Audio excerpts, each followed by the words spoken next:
Buenas noches, hablemos de Jesús. Sigamos hablando acerca de Jesús de Nazaret y lo que Él significa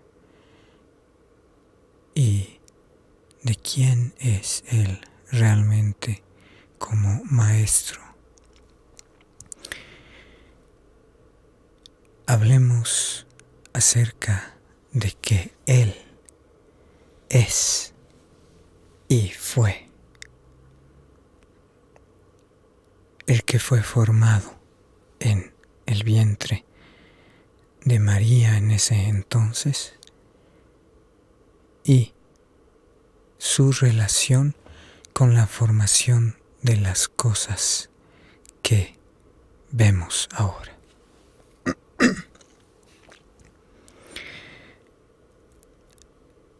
Basémonos en la palabra de Dios, basémonos en Génesis, en el capítulo 1, el verso 3, al capítulo 2, verso 3. Y vemos en estos pasajes la creación de Dios, la creación de las cosas que vemos ahora. Y de esa manera encontramos que a lo largo de la creación Dios fue separando las cosas unas de otras. La luz de las tinieblas, la tierra del agua, el cielo de la tierra, el día de la noche. Esto nos trae recuerdo a la formación de un bebé en el vientre de su madre, pues las células se van dividiendo y la formación de un bebé, del bebé, es de esa manera. Por lo tanto, también Jesús fue formado, obviamente, de esa manera, por obra del Espíritu Santo de Dios. Y el mismo detallismo con el que Dios creó e hizo a los animales, a las plantas, es el mismo detallismo con el que fue formado los huesecillos, los órganos internos, el cerebro y todo lo que fue la formación de Jesús en el vientre. Y la palabra de Dios nos habla de que luego del sufrimiento de la mujer que da a luz un hombre y los previos dolores, luego se olvida de aquel sufrimiento por el gozo de que haya nacido un hombre, un niño en el mundo. Juan 16:21 nos dice. Esto nos trae recuerdo a que Jesús, a Génesis, en el capítulo 2, versos 1 al 3, que nos habla de que María, del fin, mejor dicho, de la creación, y cómo Dios reposó luego de haber creado todas las cosas que ahora vemos, sintiéndose satisfecho por lo creado y viendo que había sido bueno en gran manera, es decir, Dios sintió gozo al haber creado todo lo que vemos. De la misma manera la mujer, dice la Biblia, después de que ha nacido un hombre en la tierra, siente gran gozo y se olvida del sufrimiento. Lo mismo seguramente sintió María. Por eso también encontramos en la Biblia que los ángeles, al anunciar el nacimiento de Jesús a los pastores que fueron luego a ofrecer ofrendas al Salvador, dijeron estos ángeles: no temáis, porque he aquí os doy nuevas de gran gozo, el mismo gozo que sintió Dios al crear las cosas, al crear al ser humano. Pero cuánto más al haber sido dada la noticia del Salvador. He aquí os doy buenas nuevas de gran gozo, que será para todo el pueblo. Y eso se encuentra en Lucas 2, el verso 10, que dice: pero el ángel les dijo: no temáis, porque he aquí os doy nuevas de gran gozo, que será para todo el pueblo, que os ha nacido hoy en la ciudad de David un Salvador, que es Cristo el Señor.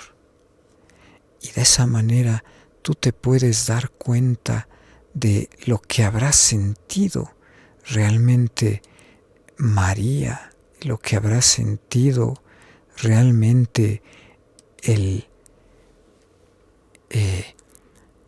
los pastores también, el gozo de un Salvador.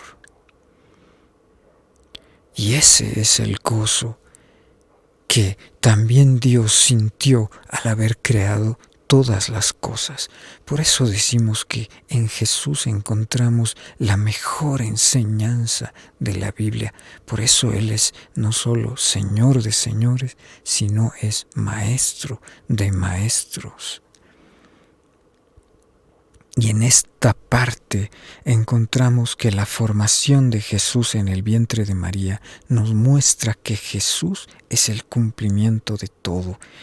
Él pudo haber venido ya como alguien formado, tal vez como un superhéroe, con una capa, desde otro planeta, como podemos ver historias, o como un Mesías ya consagrado que solo venía directamente a liberar a su pueblo.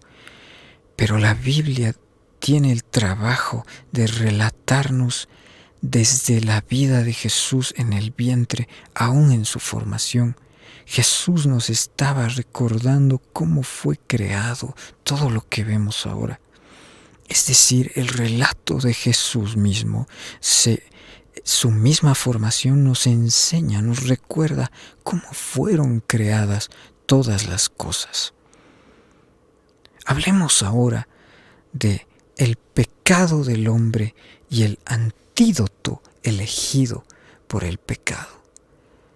No sin antes repetirte que cuando Jesús estaba siendo formado en el vientre, entonces estábamos viendo que de la misma manera fueron creadas todas las cosas, con el mismo detallismo. Pero ahora pasemos, como te decía, al siguiente tema o al siguiente punto, de que Jesús es el antídoto, es la solución al pecado. ¿Al pecado de quién? Al pecado del hombre. Jesús es como poner una solución en un tubo de ensayo para encontrar la fórmula perfecta.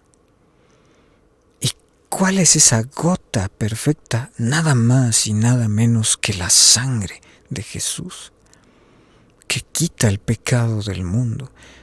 Ese tubo de ensayo que puede estar negro lo convierte en como la blanca nieve. De esa manera vemos y vamos a ver que desde Génesis 2, verso 8 hasta Génesis 21, 34, y esto es muy interesante, encontramos todo un relato del pecado del ser humano en diferentes momentos. Empezando con el pecado de Adán y Eva, vemos también toda la consecuencia del pecado. La Biblia nos dice que así como el pecado, la muerte vino por un hombre.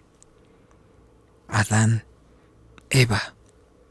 también era necesario que la salvación viniera por un hombre sin pecado. 1 Corintios 15, 21 al 22 nos dice esto. Por Adán, como todos sabemos, vino el pecado al mundo, pero por Jesús vino la salvación. Jesús es la mejor explicación de que era necesario que viniera al mundo un hombre sin pecado para vivificar al ser humano, para cortar el pecado de raíz, para vencer al pecado. Por esto vino Jesús, por esto nació. ¿Quién podría vencer al pecado sino un hombre sin pecado que diera su vida por todos los hombres pecadores? Solo un hombre así podía ser el verdadero Salvador y vencer a la muerte resucitando. Por esto los ángeles, al consumarse el nacimiento del Salvador, dieron con gran gozo gloria a Dios en las alturas y en la tierra paz, buena voluntad para con los hombres, como encontramos en el Nuevo Testamento, que nos dice así. Entonces, ¿cómo no iban a estar felices los ángeles si el antídoto para el pecado, el invencible, había nacido? La solución para el pecado. Esto era demasiada buena voluntad de Dios para con los hombres. Ningún maestro podría explicar la solución al pecado mejor que Jesús. Muchos preguntan cuál es la solución al pecado, el cual es el centro del problema de todas las cosas. El único que puede explicar la solución para todo esto, para todos los problemas, es Jesús. Porque Él es la solución. Solo Él. Como podríamos encontrar antiguamente o en años del siglo pasado en Estados Unidos, por ejemplo, entendemos ahora por qué se decía Jesús es la respuesta a todos los problemas íntimos de la humanidad. Jesús entonces es el único que puede explicar el problema al pecado, porque Él mismo es la solución al pecado. Él mismo es como poner esa gota de sangre para solucionar el problema. Esa es la sangre de Jesús. Existe una equivalencia y un paralelismo, porque este es un momento en el que estamos viendo que entre el Antiguo Testamento y el Nuevo Testamento hay un paralelismo total. Pero ya en el Nuevo Testamento encontramos palabras que son espirituales. Y en el Antiguo encontramos palabras que son físicas, que se cumplen físicamente. Y existe un paralelismo total entre el pecado del hombre desde la caída de Adán y Eva, el diluvio, la Torre de Babel, con el nacimiento de Jesús en el Nuevo Testamento. Un paralelismo asombroso hasta en la ubicación de las cosas. La Biblia es el libro que se explica solo. Y todo libro que ha sido inspirado por Dios, extrabíblico, viene solamente a poner en orden lo que la Biblia misma dice. Finalmente veremos que Jesús en el templo es el sacrificio perfecto. ¿Qué es lo que llamaba a Jesús en el templo, porque estamos recorriendo la vida de Jesús.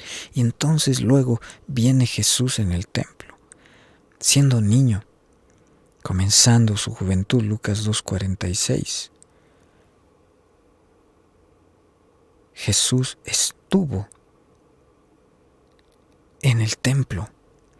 Era su vocación de servicio, la que lo llamaba, la vocación de servicio a su Padre Celestial. Jesús sabía desde el principio que sería sacrificado para limpiar los pecados del mundo, que era el Cordero de Dios. Los corderos, conforme al rito instituido por Dios, tenían que ser sacrificados en el templo, dentro de lo que era el templo, por los pecados del pueblo. Y era en el templo donde le gustaba estar a Jesús, avanzando en el Antiguo Testamento como lo venimos haciendo.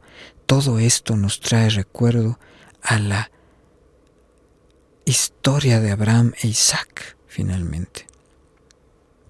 Como sea, nos trae a recuerdo la historia de Abraham y de Isaac, donde Dios le ordena a Abraham que sacrifique a su hijo Isaac, pero al final no es necesario porque Dios le dice que no lo haga y Dios provee un cordero. Dice la Biblia, nos enseña cómo Abraham encontró entre las ramadas, enredado en ahí, a un cordero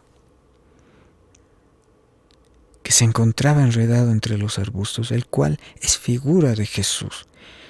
¿Cómo iba a ser un sacrificio perfecto Isaac, el cual al fin y al cabo era un hombre sujeto al pecado como cualquiera de nosotros? No podía ser él el sacrificio perfecto. El sacrificio perfecto tenía que ser un cordero sin mancha, un cordero llamado perfecto. El sacrificio perfecto tenía que ser un cordero llamado al sacrificio. Jesús en todo esto nos estaba enseñando que a diferencia de Isaac, solo él podía hacer el sacrificio por todos los pecados. El único Cordero de Dios que quita el pecado del mundo. Juan 1:29 nos dice que Juan, cuando lo vio, dijo: he aquí el Cordero de Dios que quita el pecado del mundo. He aquí el Cordero de Dios, dijo Juan. El Cordero de Dios, el que quita el pecado del mundo. He aquí, dijo Juan. Y de esa manera vemos cómo en Lucas 2:49 Jesús les dice a sus padres que le era necesario estar en los negocios de su padre. Por eso sus padres lo hallaron en el templo hablando sobre el Antiguo Testamento con los rabinos, sobre la Torá. Los negocios del Padre Celestial no son negocios de este mundo. Su negocio no es comercial, el negocio es salvar las almas.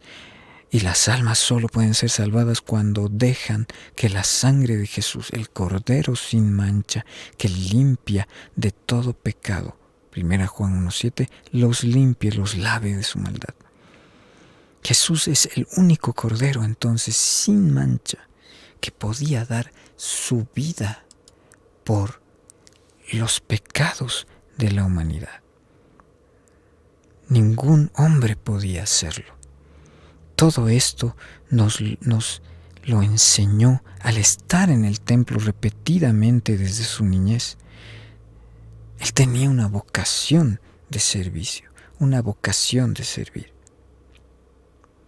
Existe un paralelismo muy grande entre lo que en el Antiguo Testamento se nos relata sobre Abraham a punto de sacrificar a Isaac y el Cordero de Dios que provee a Abraham para que se sacrifique en lugar de Isaac, y lo que el Nuevo Testamento nos relata sobre Jesús en el templo desde niño, llamado a ser el sacrificio perfecto, viniendo a enredarse como ese corderito que Dios le proveyó a Abraham para que no lo sacrifique a su hijo, sino que a ese corderito. A la manera del corderito, de ese corderito, Jesús vino a enredarse en este mundo, vino, digamos, a estar en este mundo, aquí mismo, a hacerse carne, a tomar un cuerpo como el nuestro,